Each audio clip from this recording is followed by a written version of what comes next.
Hey guys, welcome back to the show. Today we're back with Superfilm Support. Remember, you can go to superfilmsupport.com, ask me film questions.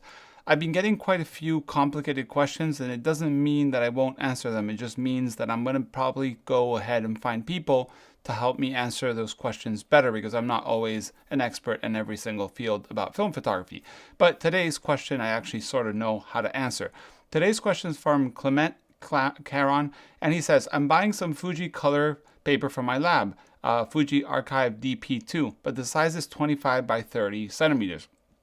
I want to make smaller prints from a smaller book. What kind of gear would you use to cut the paper, and you have any advice?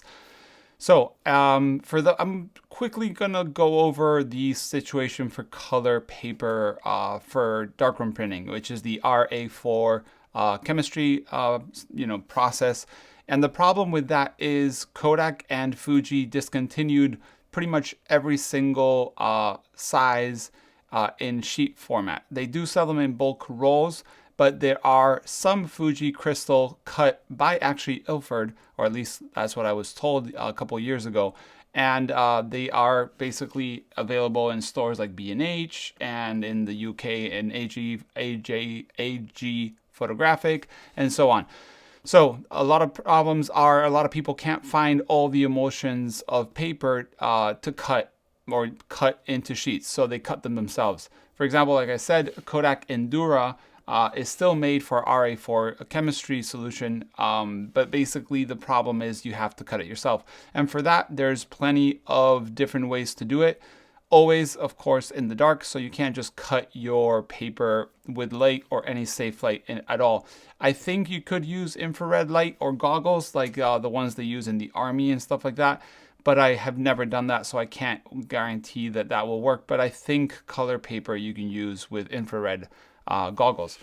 But my solution basically is what I call a rota trim. It's a brand name, but basically they're all the same. It's a paper cutter that uses like a blade that you just swipe and it cuts. So you basically trim your paper. So the rota trim and other devices that actually trim your paper usually have like a piece of easel or like blank checked board where you can measure the sizes, and has usually a right angle, so you can set it for the size, and you can in the dark then just go with your paper against that and trim it, and then turn it around and trim it again depending on the sizes. I would highly recommend doing one of the trims first and then setting up your rota trim to a different size and then doing the other. So if you want to cut it in the long way and then the width of the paper, you can do that.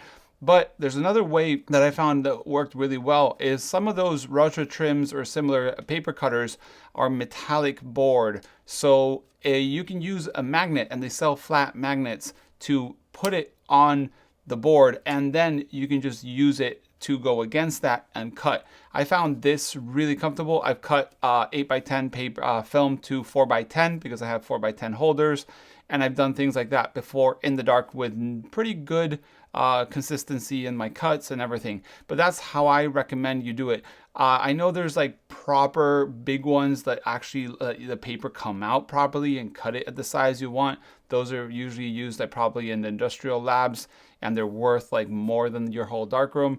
But if that's the solution you're looking for, I'm sure B&H or stores like that sell this. But I use just the normal rota trim, and I just put like my little magnet on the board or the table surface, and then I just put my paper or film, cut it, put that in the box, and then get another sheet, cut it again. Another thing is I would cut one by one, so don't cut more than one sheet of paper or film, because they kind of move around. Another thing is always be careful with messing up the emulsion side, so try to be consistent with the emulsion side up all the time or emulsion side down. I recommend emulsion side up so it doesn't scratch against the table just in case it has dust or debris. But yeah, that's how I've done it before. I'm looking at the picture of the rota trim. There's different brands. Just check one that goes with your budget. Also check secondhand, because these things go around a lot, and sometimes professional places that do the, paper and all this stuff will sell them pretty cheaply because they've gone out of business, or maybe they're changing to newer gear and the blades are still interchangeable, so you can change for new blades so they cut better and so on. So yeah, I know this is not such a film photography question, but it is very much for the color printers out there that know the RA-4 paper is not available for a lot of emulsions and sometimes in certain sizes that you want. So I hope that helped you, Clement. And let me see if I got the right. Clement, I got the name right. So I hope that helped you. This is Superfilm Support. As always, remember, this is thanks to you guys sending me your questions and also helping with Patreon and PayPal donations. So I'll leave the link below. Thanks for watching and see you in the next one. Bye.